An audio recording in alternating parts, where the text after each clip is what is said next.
这2年啊，因为《黑神话：悟空》这款游戏啊，所有人都开始关注中国山西的古建，而中国山西的古建呢，大部分啊都在大同这座城市。那今天呢，我不希望带你去看那些最传统的旅游打卡的那些线路，而作为一个跑者，我设计了一条跑步的线路。我们一起用跑步这种方式，从大同古城的南门永泰门开始，看整个大同古城里面的古建筑。那让我们出发吧！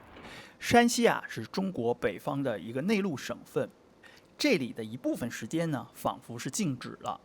中国现存的早于明代的木质建筑，大半都存在于这里。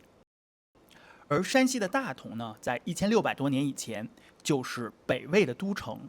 这里啊是2种文化交汇的一座边境古城。大同的这个古城呢，端端正正的一个方形，4座城门分别朝着4个方向，一条中轴线啊是从南门直接贯通整个古城。在这个城里边啊，你跑过以后才会发现，古人呢是把一整套的秩序都放在了这个城的设计中，而这种棋盘格的构造啊，只有用脚跑过一遍以后，才能真正的体会到。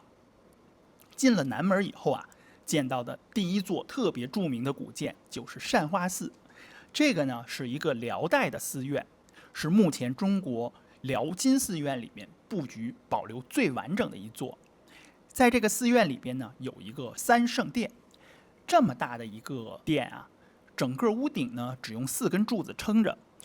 中国古人呢管这种呢叫做简柱法，也就是说用更少的柱子来支撑更大的空间。这里啊就体现了900年以前中国古代建筑的这个结构智慧了。在1933年的时候呢，2个年轻的中国建筑师梁思成和林徽因就来到了这里，从这里的木头里边啊，一寸一寸的量出了一部中国的建筑史。沿着善化寺往北边这个中轴线呢，就能够跑到明代的鼓楼，从鼓楼往西边就是华严寺。这个华严寺啊，是一个辽代的寺院，因为辽代的契丹人呢是崇拜太阳的，所以啊，这座寺院整个的朝向是朝东的，而不是一般中国寺院那种朝南的设计。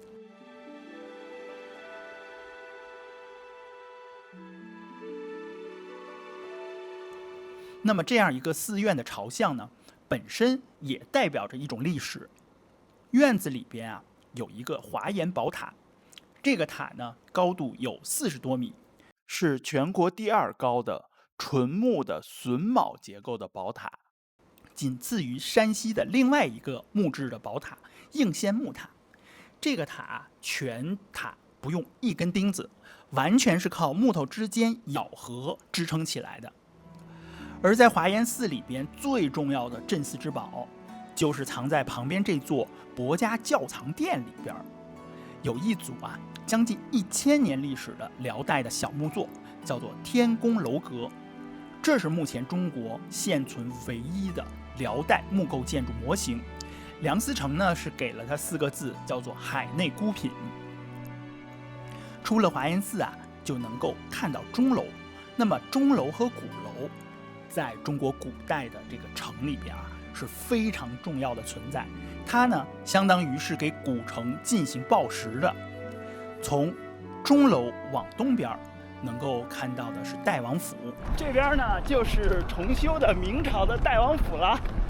明朝初期的这个代王的府邸啊，原来的建筑大部分已经损毁了，现在你看到的这个呢是后来以后复建的。但是在府的这个前面呢，有一道九龙壁，这就是世界上非常有名的九龙壁了。这个九龙壁啊是有45米长，是中国现存最大也是最早的一座九龙的影壁墙。过了代王府以后啊，就能够跑到法华寺。这个法华寺啊是一个藏传佛教的寺院，所以呢这里边有一个很独特的喇嘛的白塔，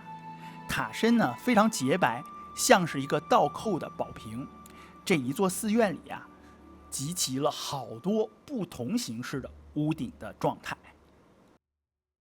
我已经来过大同很多次了，对这些古建啊也是非常的熟悉。每次来大同的时候呢，我都会按照这条线路啊跑上5公里，因为这样呢就能把大同古城里边的最有名的那些古建啊都去再探访一次。